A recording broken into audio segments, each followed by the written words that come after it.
Bom dia, boa tarde, boa noite, galera. Meu nome é Vitor Hugo e esse aqui é o canal do Guará. Sejam todos bem-vindos a mais um vídeo.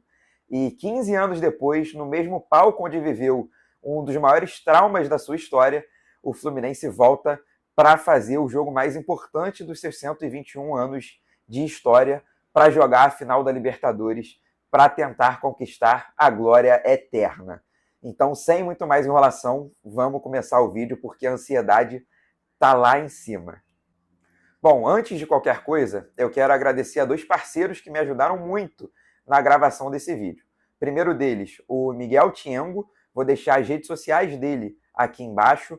Também o canal do YouTube do Botafogo, que ele faz participações. Então você, o escolhido torcedor do Glorioso que está aqui para ver um pouquinho da minha opinião e que no sábado vai estar com o secador ligado, dê um pulinho lá no canal, que o Miguel faz parte, um canal super legal. Tenho certeza que vocês vão se amarrar no pré-jogo e no pós-jogo feito lá pelo Miguel e pela galera que compõe o canal junto com ele. E agradecer também o segundo componente desse vídeo, o Rafael Portugal, ele que gravou um pouquinho as opiniões e impressões sobre o Boca.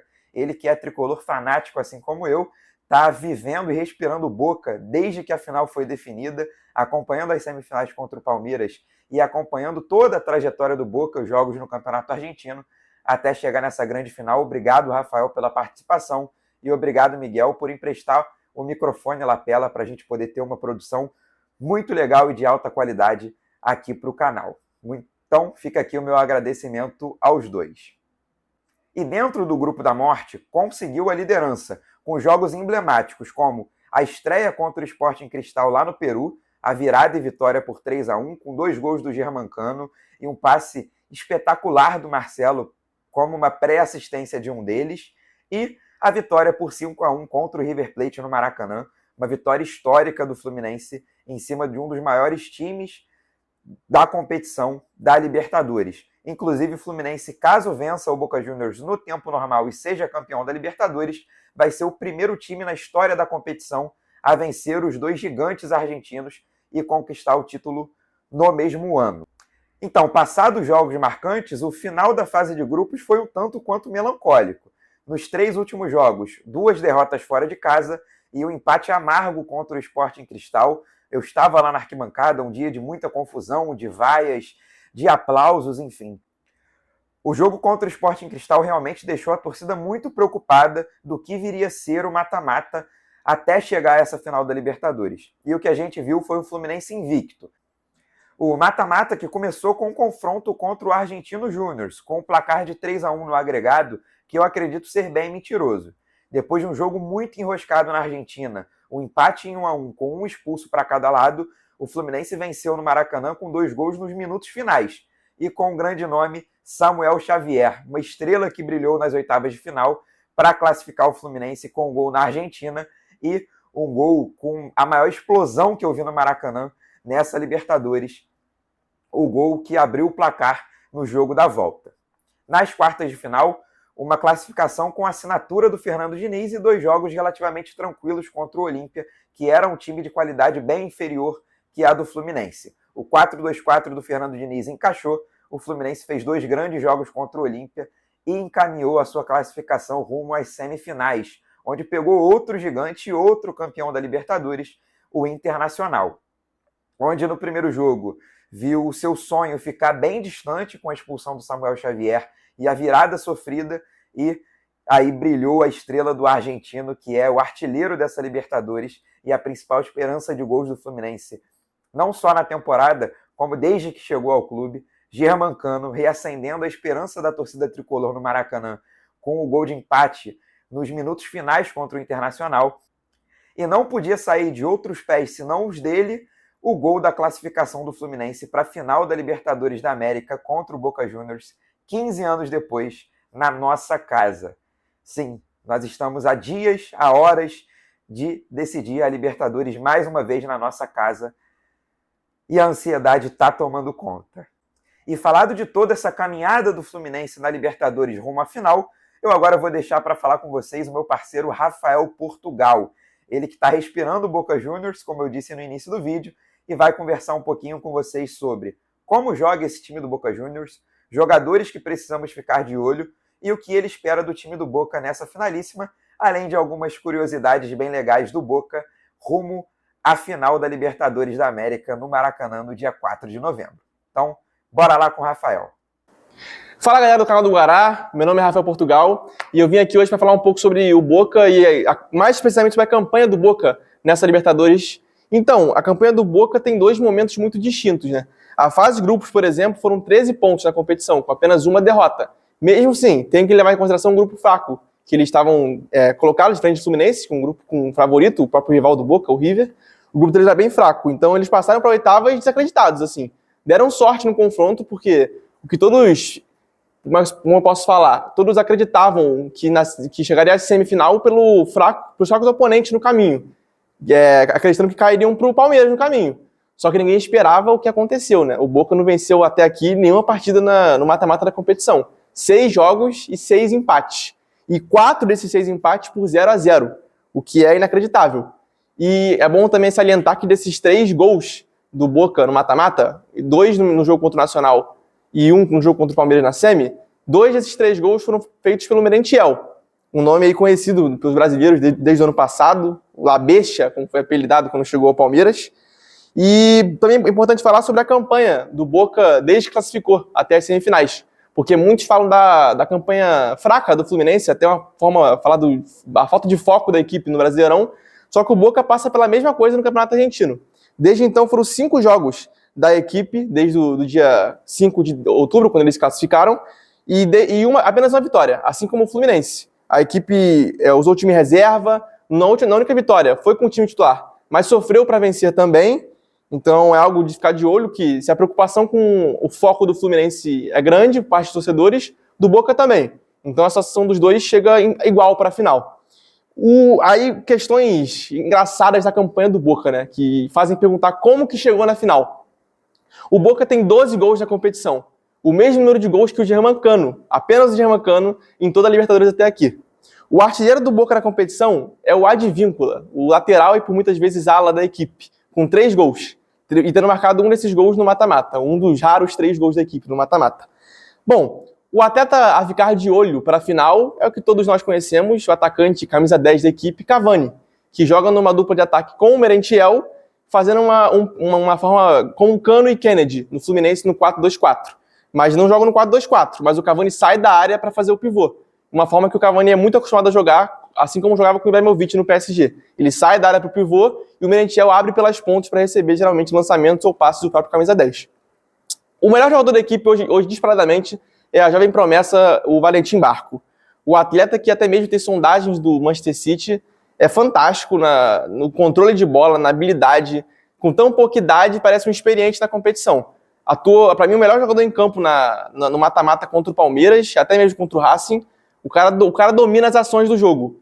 E é isso, a maior força do Boca na posição de ataque é a maior fragilidade do Fluminense. Isso é um ponto a ficar de olho. O Boca joga muito pelas laterais, com lançamentos, com jogadas diretas. Problema muito enfrentado pelo Fluminense, com o Marcelo e Felipe Melo pela esquerda.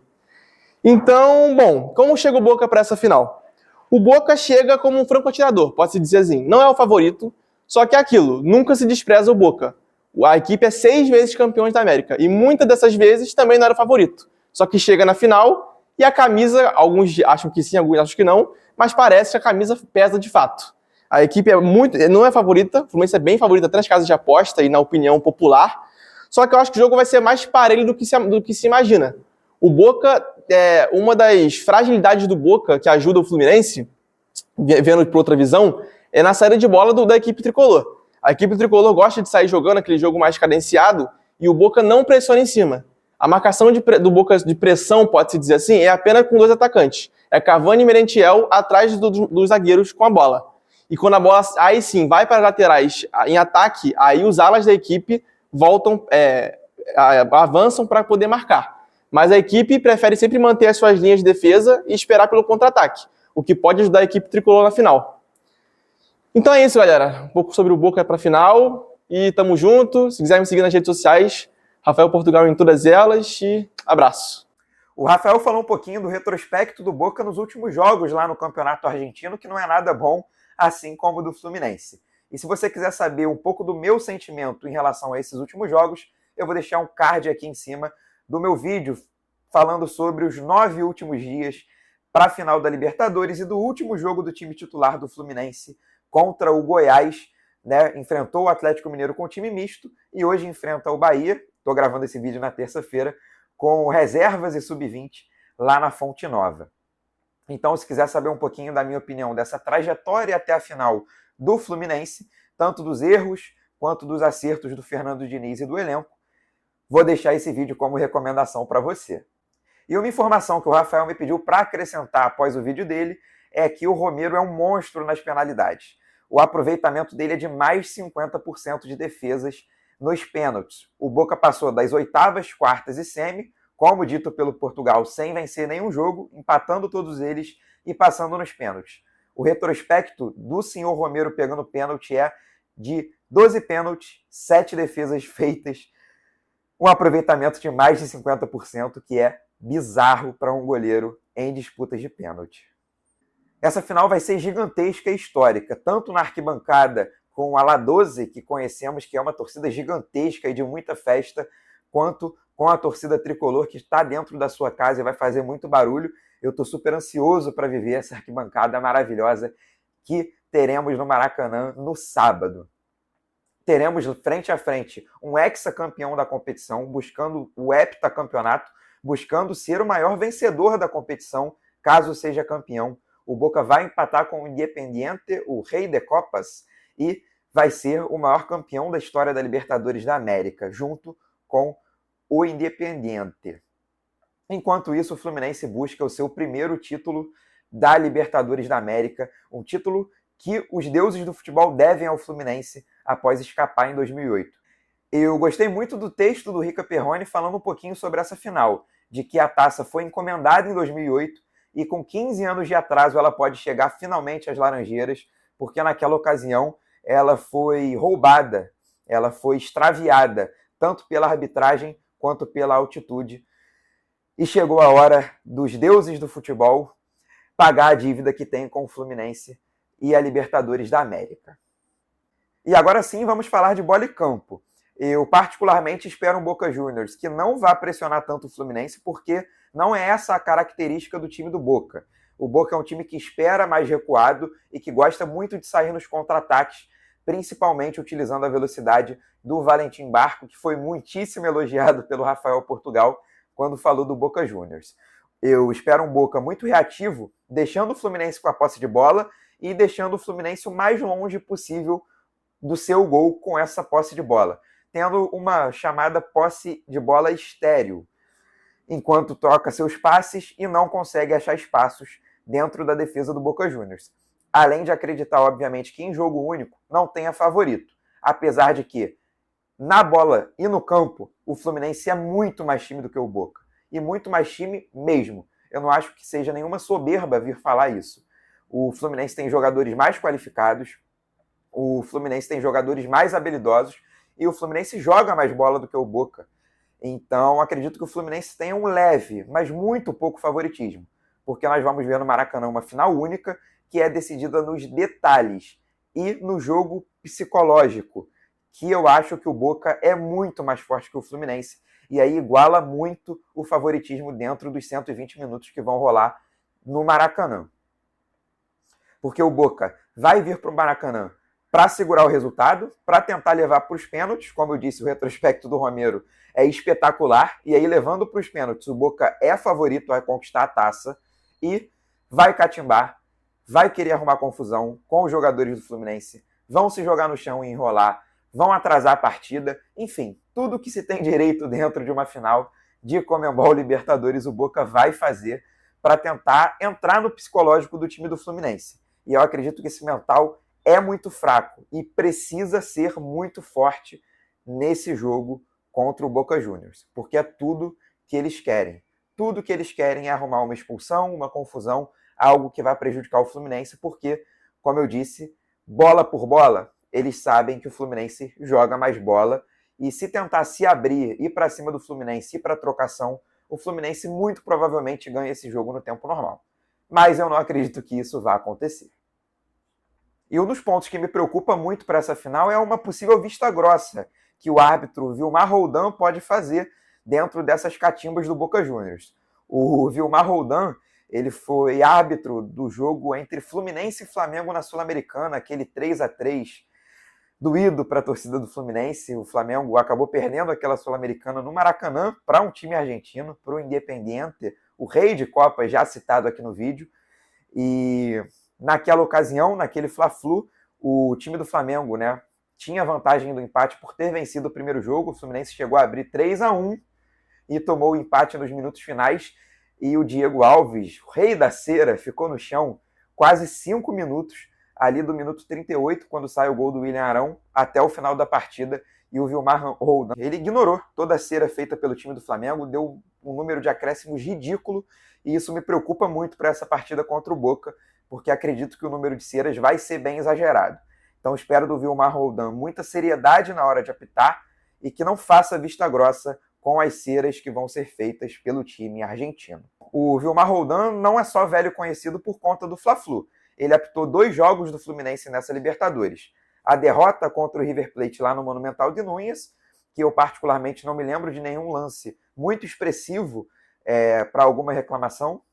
Me recordo de ter sido uma arbitragem bem ok do Vilmar Roldan.